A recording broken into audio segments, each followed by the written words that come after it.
मिनश्शैतानिर्रजीम बिस्मिल्लाहिर्रहमानिर्रहीम।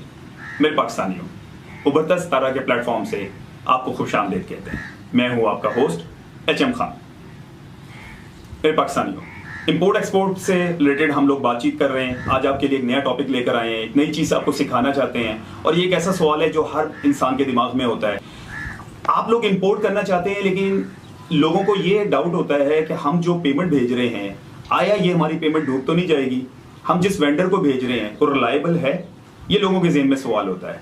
और लोग वेंडर तो सर्च कर लेते हैं, प्रोडक्ट के बारे में मालूमात भी उनको मिल जाती हैं, लेकिन पेमेंट का उनको नहीं पता होता कि पेमेंट किस तरीके से भेजी गई है। आज हम आपको इस बारे में ही बताना चाहेंगे कि पेमेंट को किस तरीके से आप लोगों ने, पेमेंट हमारी चाइना क्या पहुंच भी जाएगी, हमें उसके बारे में कैसे पता लगेगा, और वेंडर के बारे में हमें कैसे पता लगेगा कि वेंडर के ऊपर हम लोग ट्रस्ट भी कर सकते हैं, क्योंकि मामला पेमेंट से है। पेमेंट एक ऐसा ताल्लुक है, हम पाकिस्तान में भी किसी को अंधाधुंध हम पेमेंट नहीं ट्रांसफर कर सकते हैं।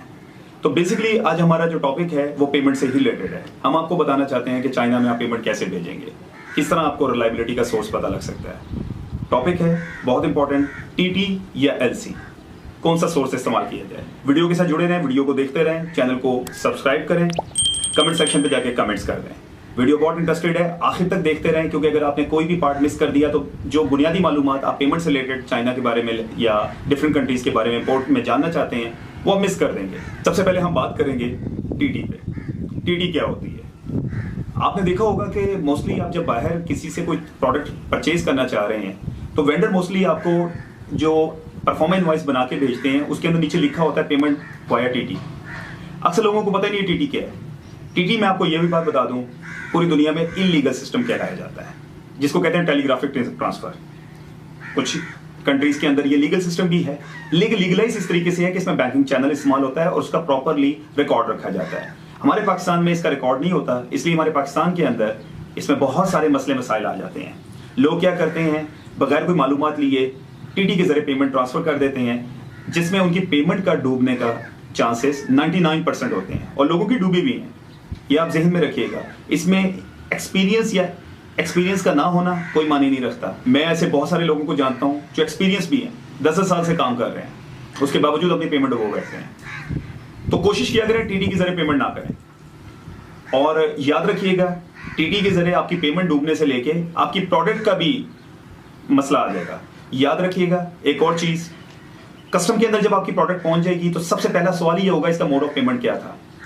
अगर सिस्टम के अंदर आपका मोड ऑफ पेमेंट नहीं एंटर है, यानी आपका PSW या जो आपका VBOX सिस्टम है उसके अंदर आपका मोड ऑफ पेमेंट नहीं एंटर है, तो आपकी प्रोडक्ट कभी भी क्लियर नहीं होगी। आपको पेमेंट का एविडेंस मस्ट देना है। पेमेंट का एविडेंस देने के लिए बैंकिंग चैनल को इस्तेमाल करें और TT से परहेज करें। तो TT बेसिकली टेलीग्राफिक ट्रांसफर होती है। बाहर के जितने भी वेंडर्स हैं वो अपने इस्लाम में इसको TT ही कहते हैं। हमारे यहाँ ये होता है कि जनाब अली मनी सेंड करनी है और इसको वाया बैंक भेजना है, तो TT के जरिए अगर आपसे वो बात करें, उन्हें कहें कि हम TT के जरिए पेमेंट नहीं भेजेंगे आपको। अब आते हैं हम इस TT versus LC। Letter of credit क्या होता है?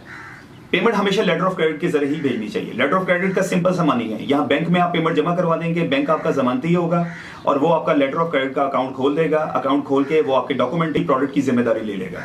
बैंक आपसे डॉक्यूमेंटेशन लेके आपसे पेमेंट जो है वो एक स्पेसिफिक टाइम, 2 से 3 महीने का ज्यादातर टाइम होता है, और कभी कभी 4 महीने का भी टाइम बैंक दे देता है, उसके लिए वो होल्ड कर लेगा पेमेंट को। और उसके बाद डॉक्यूमेंटेशन जो है वहां आपके वेंडर के बैंक में भिजवा देगा कि जी आप इनको प्रोडक्ट इशू करने की इजाजत दे दें।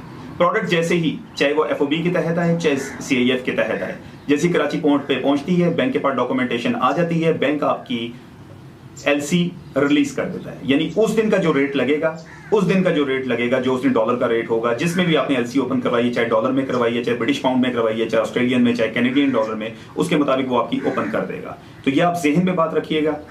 LC आपकी उसी टाइम मैच्योर होती है जब आपकी प्रोडक्ट पहुंच जाती है, तो उसमें आप लोग सेफ रहते हैं और ये रिलायबल सोर्स भी है। इसमें बैंक की ही जिम्मेदारी आ जाती है। बैंक याद रखेगा LC ओपन करते हुए उस वेंडर के बारे में भी सर्च करवा लेता होता है थ्रू बैंक, या डिफरेंट रिसोर्स उसकी छोटी मोटी अमाउंट भी ले लेता होता है। तो ये आपने खसूसी तौर पे ये चीज जांच लेनी है कि मेरी इस वीडियो के तहत LC एक रिलायबल सोर्स है, TT एक बिल्कुल रिलायबल सोर्स नहीं है, और TT के अंदर आपको बहुत सारे मसले आ सकते हैं और लोगों को आए भी हैं। उम्मीद है आपको वीडियो पसंद आई होगी। चैनल को सब्सक्राइब करें, वीडियो को लाइक मत करें, कमेंट्स में जाएं, कमेंट्स करें, ईमेल पे जाएं, हमें ईमेल करें, अपने फीडबैक से आगाह करते रहें, हमारे साथ जुड़े रहें। पाकिस्तान जिंदाबाद।